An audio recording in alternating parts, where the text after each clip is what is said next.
So I thought today let's talk about bicycles. I'll show you my bicycles.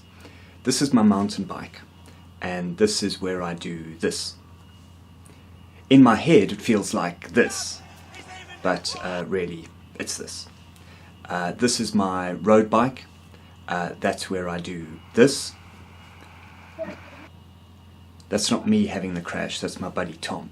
These are the wheels for my track bike, and that's where I'm going to do this.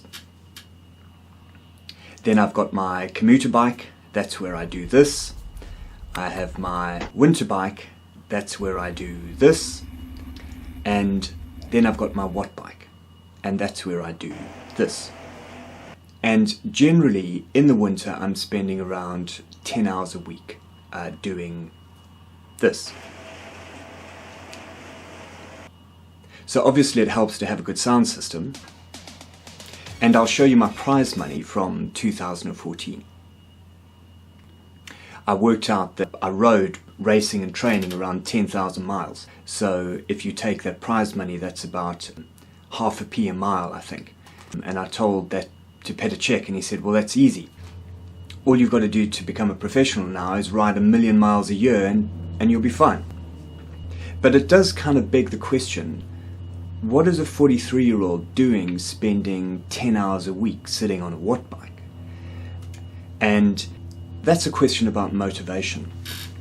Now, when we talk about motivation, there are 3 things that count. The first thing is the size of the reward, because the bigger the reward for something, the more motivated you're going to be. The second thing is the size of the task, because the bigger the task is, the less motivated you're going to be. And thirdly is confidence. If I'm confident that I'm going to get something, I'll be more likely to be motivated. If I'm not confident I'm going to get something, I'm going to be less likely to be motivated. So we've got those 3 things: rewards, tasks, and confidence. And together they interact to produce motivation. You'll remember training with Oriol Romeu. What a pro! Somebody who can put in the work every single day. What's going on inside his head? There are a couple of things. Number 1, rewards. You get the obvious rewards. Obvious rewards are things like sweets, money, and happiness. Now, you know, if you put a sweet in front of a 5-year-old, very easy to motivate the 5-year-old. But they're more subtle rewards as well. They're things like self-satisfaction, pride, the respect of other people. These are subtle rewards that are powerful rewards. And if you can tap into them, you're going to be motivating yourself more effectively. So somebody like Oriol Romeu, the pride of doing a job well, that's rewarding to him. The respect of other people means something to him.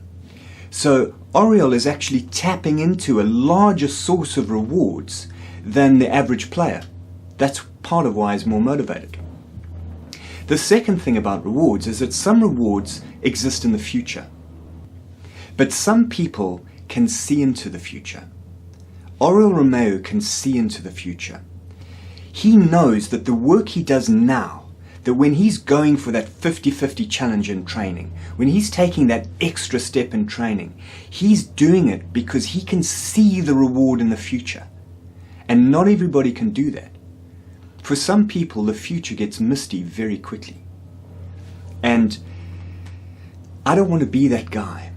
I don't want to be the guy who can't see into the future. I don't want to be the guy who's only motivated by the present, who's only motivated by something that's fun or something that's right in front of my nose. I want to be like Oriol. I want to be able to see into the future, because then once again I've got access to a whole treasure trove of rewards. Then there's the task, because if I've got this huge job, if I've got this massive job, I'm going to be less motivated. If you were to offer me £50 to run around the block, I'll do it, no problem. If you offer me £50 to run to France, I'm not going, because the task is too big. So one of the skills is the ability to see the task in the way that makes it seem smaller.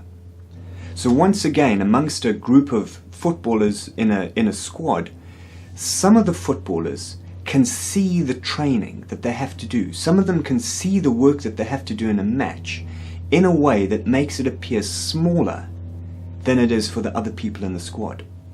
How do they do this? Well, there are 2 things. The one is knowing that the better I get, the easier the task is. The other thing I have to understand is that pain and effort are temporary. Maybe when I'm working hard, maybe when I'm pushing myself physically, it hurts, of course. But that doesn't last. The instant you stop, the pain goes away. And the players who understand that, the players who understand that pain is temporary, they realize that the task isn't as big as it seems. I think the real answer to the question of confidence is, can you operate with uncertainty? Can you try your best, even if you're not guaranteed an answer? Can you go into a match and give it 100%, even if you're not sure you're going to win? That's the third element of motivation, is confidence. You don't always have to be confident. You just have to go for it.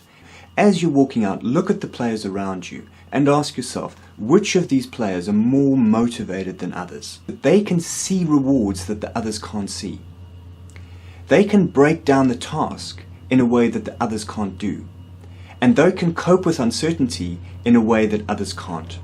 3 skills to make yourself more motivated, harder working, more successful.